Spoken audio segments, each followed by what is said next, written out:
Hello mga kaporsa, may panibago tayong repair. Ito, yan, wala daw nag-iinit. Paano masabi? Check natin, wala talaga nag-ilaw kahit kunti man lang. Wala. Tanggalin natin. Yan, ilagay natin ang times 1 muna. I-check natin ang wire nya. Okay, tanggalin pa natin ang span. Ang kanyang sakit nya. Tanggalin natin, tapos check natin kung may sunog ba. Wala naman. Okay, yan, i-check natin ang saksakan. Okay, ilagay ang sa times 1 ang range nya, or times 10. Check natin kung may gumalaw ba. Wala talaga. Walang galaw, basta kahit kunti, wala talaga. Yan.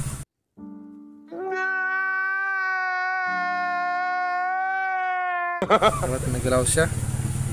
Siyempre, ang next step natin, tanggalin muna natin ito. Yan. Pag matanggal natin yan siya, yan, kunin natin muna yung bolt nya. Siyempre, ang kanyang taas, yan, dyan.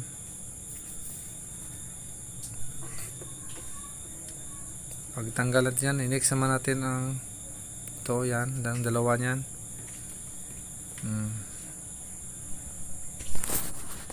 Medyo mahirap magtanggal niya kaya yung kuhan niya.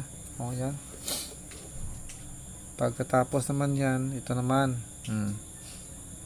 Tanggalin yan, yan. Sa kabila. Para makita natin ang kanyang fuse sa loob. Diyan lang siya nakatago, ang fuse niya.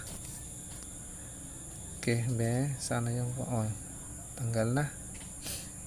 Siyempre, ito ang kanyang stopper sa cover nya. Ito ang fuse nya. Ito, yan, tanggalin natin para matistiran na natin mga kaporsa. Okay. Ito yan dyan. Ito, kailangan natin ng cutter. Ito, pang pedicure natin ng cutter. Yan, Siyempre, i-check muna natin kung gumagana pa ba ito. Yan, dapat may reading itong mga kaporsa. Fuse ito Okay, yan. Times 1 or 10. I-short muna natin. Wala talaga. Kaya hindi siya nag-ilaw. Ito ang bago. Ito, itapon natin yan. Ito, ititest natin. Nagakuan siya. Gumalaw ang tester natin sa times 1. Nice. So, ito, i-clip natin siya dito. Iipit natin. Yan. Diyan, iipit. Siyempre, gamitan natin ng pangmalakasan natin yung long nose. Pasok mo lang dyan sa butas nya. Yan ang problema kung hindi tayo marunong shoot sa butas. Kung gabi marunong tayo. Ayan na. Pasok natin dyan. Okay, ipit. Pagkatapos, i-clip na natin. Ipitin natin sabay ang ating kamay. Ipit mo pati ang kamay mo para masaktan ka. Joke lang ha. Okay, fights. Okay na. Siyempre, lagyan natin ng lock dito. Yan. Siyempre, kunin natin ang push pro. Maglaro tayo ng apoy. Yan ha. Mga addict dyan, mahirap dyan ha. Iba itong apoy. Huwag mong subukan. Masisira ang buhay mo. Tuwakan mo para mapasok ka. Pagkatapos yan, ilagay natin ang kanyang kondom. Kondom. Ang kanyang heat insulator nya. Para hindi mag-grounded sa filament niya mga persa. Hindi, wow. Ipasok mo naman sa butas ulit para okay. Dito sa butas niya, pasok na siya dyan. Yan, may butas na maliit dyan. Sige lang, pasok mo lang. Pagkatapos, i-center mo sa kanyang butas naman dun sa kabila.